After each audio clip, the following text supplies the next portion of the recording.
Well, a question for Max, please. I know you said Singapore didn't happen, but can we very briefly pretend it did? Well, I think they can go suck on an egg. I think they can go suck on an egg. This was Max's response to the naysayers following his disappointing race in Singapore, and after a commanding win in Suzuka, it was clear Singapore was a mere blip on Verstappen's mission of becoming the undisputed GOAT in Formula 1. But you have to wonder if the FIA has a soft spot for him and his golden boy persona, granting him a few more get-out-of-jail free cards. The other F1 teams definitely think so, as they demanded the FIA reopen their investigation. So, what's the verdict? Are the FIA parents spoiling their favourite child, or is it a little more complicated and fair than that? Stay with us as we plead our case. Comment is often made about Max's good fortune, but recently Instagram was flooded with memes, such as this one calling out the FIA's favouritism in the Singapore Grand Prix. The FIA stewards recently revealed to F1 teams in Japan that they acknowledge Max Verstappen and Logan Sargeant should have received 3-place grid penalties. Such penalties would have certainly posed a significant challenge for Verstappen, especially considering he had already qualified in 11th place. Surprisingly, even the world champion himself seemed to anticipate a penalty after the qualifying session. The special treatment given to Max Verstappen and Logan Sargeant for their obstruction incidents during the Singapore Grand Prix won't serve as a blueprint for handling similar incidents in Formula 1 going forward. Both Verstappen and Sargeant managed to evade the customary 3-place grid penalties that typically accompany impeding cases during Singapore qualifying. During that race, Max Verstappen found himself under investigation not once, but 3 times. He managed to escape one of the charges but received 2 reprimands in the process. The meme speaks volumes in showing how the FIA seems to be biased for Red Bull, as does this one. The caption to the post read, "There's nothing left to say anymore." But the memes kept coming. The Mercedes GOAT's face revealed all regarding his feelings about the injustice in Singapore. George Russell chimed in with his perspective, saying, "It was definitely a bit strange to see even Max got away with those reprimands last week. We obviously always look for consistency. We appreciate it's not easy in the best of times, but last week was obviously a bit of a slam dunk, so it was strange why it didn't happen." Russell highlighted the importance of consistency in penalty decisions. The next 2 were some of the most contentious to grace Instagram. The screenshots highlight the controversial FIA decisions during the Singapore GP. From the 3-place grid penalties to Gasly and Leclerc, to the mere reprimands to their golden boy.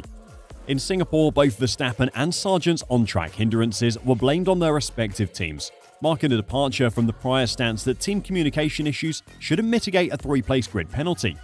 While there's recognition that penalties don't always have to be predictable, there's a consensus that such cases should warrant a consistent punishment. The future looks likely to feature a 3-place grid penalty for similar offences. This decision was relayed to the teams during a Friday team managers meeting after the Japan Grand Prix. Matteo Perini, part of the Singapore panel, acknowledged the previous weekend's mishandling. The key takeaway here is that this incident won't set a precedent for the future, avoiding potential confusion in upcoming races. It's indeed a relief for Formula 1 that we won't be revisiting this curious episode, and it's heartening that the FIA has acknowledged their error avoiding any fireworks. While Max Verstappen evading a 3-place grid penalty didn't turn his race into a Hollywood thriller, it made his journey through the field more like a leisurely Sunday drive, complete with an express pass through midfield chaos, especially during those chaotic street circuit starts. If Verstappen were in a tight championship battle, this could have been a spicy plot twist. Carlos Sainz from Ferrari added some spice by suggesting, "It's a shame the guy on a winning streak gets off easy, while the rest of us face penalties." The decision not to penalise him stemmed from the stewards' discretion, as they're not bound to follow previous rulings, regardless of apparent precedents. Instead, they are encouraged to evaluate each case based on its unique circumstances and merits. But this wasn't the first time this season that the Red Bull driver has managed to avoid disciplinary action. Max Verstappen found himself facing a rather sobering 5-place grid penalty at the Belgian Grand Prix in July. This penalty was imposed due to the Red Bull driver having to install his 5th gearbox assembly of the season, just before the critical qualifying session. In adherence to the strict rules of Formula 1, drivers are allotted a limited number of certain components, known as restricted number components, or RNCs, over the course of the season. Verstappen's decision to use his 5th gearbox assembly was met with the regulatory consequences. But the wrist slapping can even be seen earlier than that this season. In March, Verstappen found himself on the receiving end of a €500 around £615 fine from the FIA, for going a bit too pedal-happy in the pit lane during the Friday's practice session at the Australian Grand Prix. The FIA's decision likely coincided with Verstappen's return to the pit lane, along with his fellow racers, when the first practice session got a red flag due to a GPS hiccup. It turns out the reigning world champion got a bit carried away, clocking in at 86.4 km an hour in the pit lane, just a tad over the 80 km an hour speed limit. This little pit lane adventure landed him in violation of Article 34.7 of the Formula 1 sporting regulations, and a fine was issued. He'll have to settle the bill unless he decides to take it up with the authorities. This alone should serve to show that Red Bull is not exempt from the FIA ravages.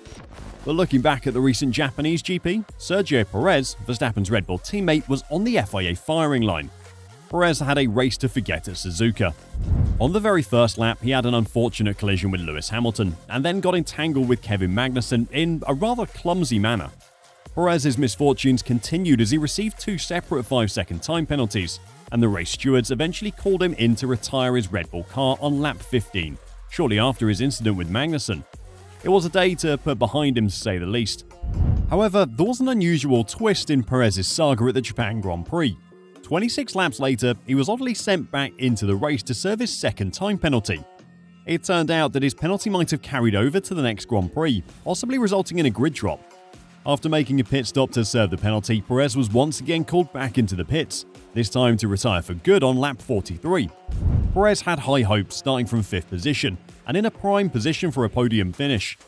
However, his race began to unravel right from the moment the lights went out, as he made contact with Lewis Hamilton heading into the first corner.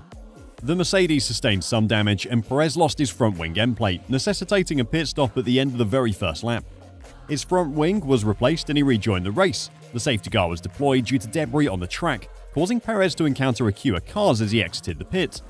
Although he initially passed a few cars, he later gave back those positions. However, it was later revealed through replays that he had overtaken under the safety car while entering the pit lane. Consequently, a 5-second penalty was promptly issued to the Mexican, who was already running at the back of the field. Perez started his quest to make up lost ground, but encountered another setback. A significant lockup while approaching the hairpin at Suzuka led to a collision with Kevin Magnussen's Haas, causing further damage to his Red Bull. He returned to the pit lane for his third front wing replacement of the race before rejoining the track. However, with a considerable amount of time lost and another penalty looming for causing the collision, the team decided to retire Perez from the race. Nonetheless, that wasn't the end of his day. Perez was soon back in the car and on track despite being several laps down, as Red Bull sought approval from the FIA prior to this decision. Once granted permission, Perez was sent back out for a couple of laps to serve his penalty before retiring from the race for good this time. According to F1 rules, if a penalty is not served during the race, the stewards have the authority to impose a grid penalty at the next event. Red Bull's unusual tactic aimed to prevent any such penalty at the Qatar Grand Prix in 2 weeks' time. This turn of events made Red Bull's task more challenging in their quest to secure the constructors' title at Suzuka. To achieve that, they needed to outscore Mercedes, meaning Verstappen's efforts alone, even if he went on to win the race, could only do so much. The question then is not whether the FIA favours Red Bull, because we're pretty sure we've cleared up that speculation, but rather whether the FIA stewards are awake during races and what type of mood they find themselves in. The FIA are humans after all and are open to fault. There has been a proposal to reform the stewarding system by scrapping the current rotation system and instead having a fixed panel of stewards for every race. This idea, which has been suggested by figures like Haas team principal Gunther Steiner, aims to bring about a greater consistency in decision-making. However, Steiner found himself in a contentious situation with the same stewards he critiqued when he referred to them as laymen in the context of his argument. He later clarified that he had not intended to offend anyone and had also issued an apology. Nevertheless, his efforts to make amends did not prevent him from receiving an official reprimand. Hamilton has, more than once, expressed his dissatisfaction with the FIA. The steward's admission of the Singapore blunder had Hamilton suggest that the FIA should explore the use of artificial intelligence to aid in Formula 1 penalty decisions. The British driver proposed that leveraging technology could potentially assist stewards in improving their performance in that aspect. Hamilton remained dissatisfied despite the FIA's admissions. When asked by reporters at Suzuka if he was content with receiving more clarity regarding the incident, he responded, "Not really. How many years have we? That rule has been the same for ages, you know." I think we need to start looking into AI for this sort of thing so we get good decisions. I would like to see whether AI could do a better job or not. ChatGPT may or may not have helped us write this script, so who knows, maybe it can do a better job on the FIA team.